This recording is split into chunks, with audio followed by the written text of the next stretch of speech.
क्या आप चिंतित हैं कि 1 अप्रैल 2026 से 4 प्रॉपर्टी रखने पर 100% आयकर लगाया जाएगा? क्या लोग आपको बता रहे हैं कि यदि आपके पास कई मकान हैं तो आयकर विभाग नोटिस भेजेगा? घबराने या कोई वित्तीय निर्णय लेने से पहले आपको सच्चाई जानना बहुत आवश्यक है, क्योंकि यह वायरल दावा पूरे देश में भ्रम पैदा कर रहा है। इस वीडियो में मैं आयकर कानून के वास्तविक प्रावधानों की व्याख्या करूंगा, स्पष्ट करूंगा कि क्या कोई नया नियम आया है, और आपको बताऊंगा कि यदि आपके पास 2 से अधिक प्रॉपर्टी हैं तो वास्तव में क्या होता है। मेरे साथ बने रहिए, क्योंकि वास्तविकता वह नहीं है जो फैलाया जा रहा है। हाल ही में सोशल मीडिया पर एक संदेश तेजी से फैल रहा है, जिसमें दावा किया जा रहा है कि 1 अप्रैल 2026 से यदि किसी व्यक्ति के पास 4 प्रॉपर्टी होंगी तो 100% आयकर लगाया जाएगा या आयकर विभाग नोटिस भेजेगा। इस संदेश के कारण कई लोग भ्रमित हैं और मान रहे हैं कि सरकार ने प्रॉपर्टी रखने की कोई नई सीमा तय कर दी है। इसलिए इस वीडियो में हम आयकर कानून के वास्तविक प्रावधानों को सावधानीपूर्वक समझेंगे। मेरे YouTube channel legal information law insights में आपका स्वागत है। मैं एडवोकेट मुकुंद महाजन। आगे बढ़ने से पहले आपसे एक विनम्र अनुरोध है, आप जीपे QR कोड स्कैन करके 59 रुपये या 119 रुपये का योगदान देकर इस चैनल के सदस्य बन सकते हैं। आप किसी भी समय सदस्यता रद्द कर सकते हैं। आपका छोटा सा सहयोग कानूनी जागरूकता फैलाने में मदद करेगा। अब हम विषय पर आगे बढ़ते हैं। 100% टैक्स का कोई प्रावधान नहीं। सबसे पहले यह स्पष्ट करना आवश्यक है कि वर्तमान कानून में 4 प्रॉपर्टी रखने पर 100% टैक्स लगाने का कोई प्रावधान नहीं है। आयकर कानून प्रॉपर्टी के स्वामित्व पर टैक्स नहीं लगाता, बल्कि उससे होने वाली आय पर टैक्स लगाता है। यह सिद्धांत इनकम फ्रॉम हाउस प्रॉपर्टी नामक अलग आय शीर्ष के अंतर्गत आता है। टैक्स आय पर, स्वामित्व पर नहीं। आयकर अधिनियम 1961 की धारा 22 के अनुसार भवन या उससे संबंधित भूमि से प्राप्त आयकर योग्य होती है। इसका अर्थ है कि टैक्स प्रॉपर्टी रखने पर नहीं बल्कि उससे होने वाली आय पर लगाया जाता है। स्वावासीय प्रॉपर्टी नियम। अब एक महत्वपूर्ण प्रश्न उठता है, यदि प्रॉपर्टी किराए पर न दी गई हो तो क्या होगा? यह स्थिति आयकर अधिनियम की धारा 23 द्वारा नियंत्रित होती है।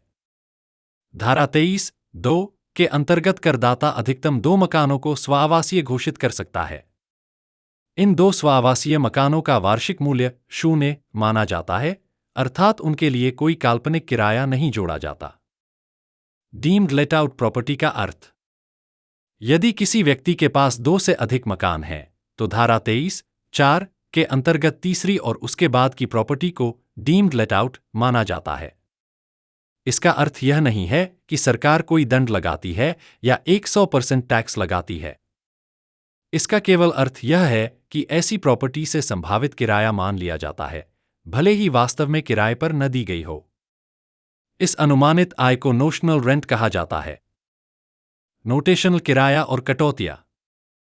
यह नोशनल रेंट परिस्थितियों के अनुसार संभावित किराया, नगरपालिका मूल्यांकन, उचित किराया या मानक किराया के आधार पर निर्धारित किया जाता है। इसके बाद नगरपालिका कर घटाए जाते हैं और धारा 24 के अंतर्गत 30% की मानक कटौती दी जाती है। यदि आवास ऋण लिया गया हो। स्वावासीय प्रॉपर्टी के लिए ब्याज कटौती सामान्यतः 2 लाख रुपए तक सीमित होती है। डीम्ड लेट आउट प्रॉपर्टी के लिए पूर्ण ब्याज कटौती उपलब्ध होती है, समग्र समायोजन नियमों के अधीन। इन कटौतियों के बाद बची राशि को ही कर योग्य आय माना जाता है। व्यावहारिक उदाहरण। इसे एक उदाहरण से समझते हैं। यदि किसी व्यक्ति के पास 4 मकान हैं और वह पहले 2 मकानों का उपयोग स्वयं रहने के लिए करता है, तो उन 2 मकानों के लिए कोई आय नहीं मानी जाएगी। तीसरे और चौथे मकान के लिए नोशनल रेंट जोड़ा जाएगा। मान लीजिए तीसरे मकान का अनुमानित किराया 2 लाख रुपए है और चौथे का 3 लाख रुपए है। कुल 5 लाख रुपए आय मानी जाएगी। 30% मानक कटौती घटाने के बाद लगभग 3,50,000 रुपए कर योग्य आय होगी।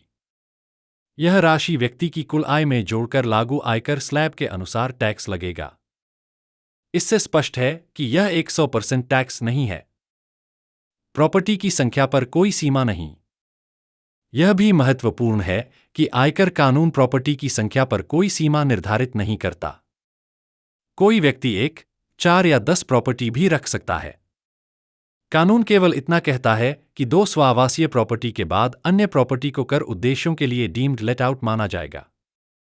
आयकर नोटिस कब आ सकता है? आयकर नोटिस केवल तब आ सकता है जब आय और निवेश में असंगति हो, या नोशनल रेंट घोषित न किया गया हो, या उच्च मूल्य की प्रॉपर्टी लेन देन रिपोर्ट हो। यह सामान्य जांच प्रक्रिया है और इसका 1 अप्रैल 2026 के किसी नए नियम से कोई संबंध नहीं है। 1 अप्रैल 2026 से कोई नया नियम नहीं। अतः स्पष्ट रूप से कहा जा सकता है कि 1 अप्रैल 2026 से 4 प्रॉपर्टी रखने पर 100% टैक्स लगाने का कोई नियम नहीं है। डीम्ड लेट आउट प्रॉपर्टी संबंधी यह नियम कई वर्षों से अस्तित्व में है और कोई नया प्रावधान नहीं है। वास्तविक स्थिति केवल इतनी है कि 2 स्वावासीय मकानों के बाद अन्य मकानों से अनुमानित किराया कर योग्य होता है और सामान्य स्लैब दरों के अनुसार टैक्स लगाया जाता है। अंतिम सलाह। इसलिए यदि आपके पास कई प्रॉपर्टी हैं, तो घबराने की आवश्यकता नहीं है। आपको केवल यह सुनिश्चित करना है कि आप अपनी आयकर रिटर्न में इनकम फ्रॉम हाउस प्रॉपर्टी सही प्रकार से घोषित करें और उपलब्ध कटौतियों का दावा करें। इस वीडियो को देखने के लिए धन्यवाद। यदि आपको यह जानकारी पूर्ण लगा, तो कृपया लाइक करें, सब्सक्राइब करें और कमेंट में अपनी राय साझा करें। अधिक कानूनी जानकारी के लिए बेल आइकन दबाना न भूलें। मैं आपसे अगले वीडियो में जल्द मिलूंगा। जय हिंद, जय भारत।